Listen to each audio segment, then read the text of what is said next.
Hello বন্ধুরা, তোমরা সবাই কেমন আছো? তোমাদের সামনে আজকে একটা ক্লাস নিয়ে হাজির হলো। নতুন এক ক্লাসে তোমাদের সবাইকে স্বাগতম।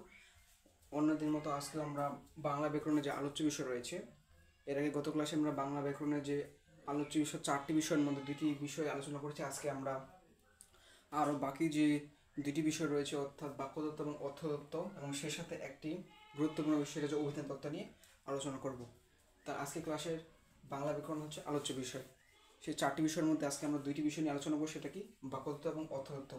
বাক্যতে প্রথমে দেখতে হচ্ছে বাক্যে তত্ত্বে কী কী ব্যাকরণের আলোচ্য বিষয় রয়েছে, যেমন বাক্য, বাক্য পরিবর্তন, পদক্রম, পদ পরিবর্তন, বিরাম চিহ্ন, বাক্য এবং সংকোচন। তাহলে কি বাক্যতত্ত্বে কী কী আলোচনা করা হয়ে থাকে? বাক্য, বাক্যের পরিবর্তন, পদক্রম, পদ পরিবর্তন, বিরাম চিহ্ন এবং বাক্য সংকোচন।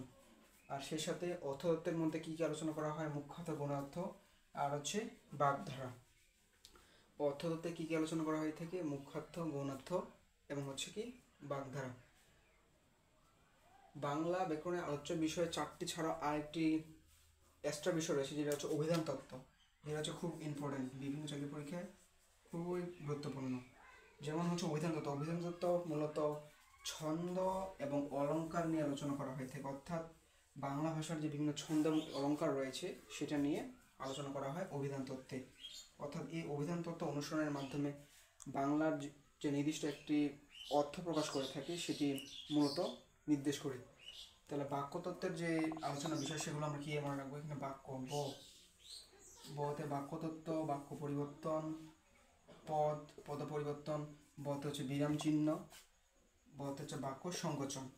আর অর্থতত্ত্বের মধ্যে কি মুখ্যার্থ, গৌণার্থ আর হচ্ছে বাগধারা, যেখানকার মধ্যে বাগধারাটি খুবই গুরুত্বপূর্ণ, সচরাচর অনেক পরীক্ষাতে লক্ষ্য করা যায়।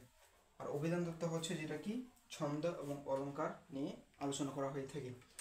তাহলে আজকে আমরা ক্লাসে জানলাম যে ব্যাকরণের যে আলোচ্য বিষয় 4টি রয়েছে, সেই 4টি বিষয়ের মধ্যে আজকে আমরা 2টি বিষয় সম্পর্কে জানলাম, আর তার সাথে আরেকটি বিষয় জানলাম, সেটা হচ্ছে অভিধান তত্ত্ব।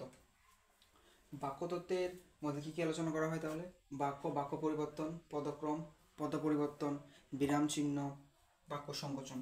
আর অর্থতত্ত্বের মধ্যে হচ্ছে মুখ্যার্থ, গৌণার্থ, বিপরীতার্থ এবং বাগধারা। আর অভিধান তত্ত্বের মধ্যে হচ্ছে বাংলা ভাষার যে ছন্দ এবং অলঙ্কার রয়েছে সেই সম্পর্কে আলোচনা করা হয়েছে। আজকে ক্লাসটি পর্যন্তই, দেখা হবে অন্য কোনো নতুন ক্লাস নিয়ে। সে পর্যন্ত ভালো থেকো, এবং তোমরা যারা এই ক্লাসটি দেখতেছো তোমাদের কীরকম লেগেছে অবশ্যই কমেন্টের মাধ্যমে জানাও। সুতরাং ধন্যবাদ।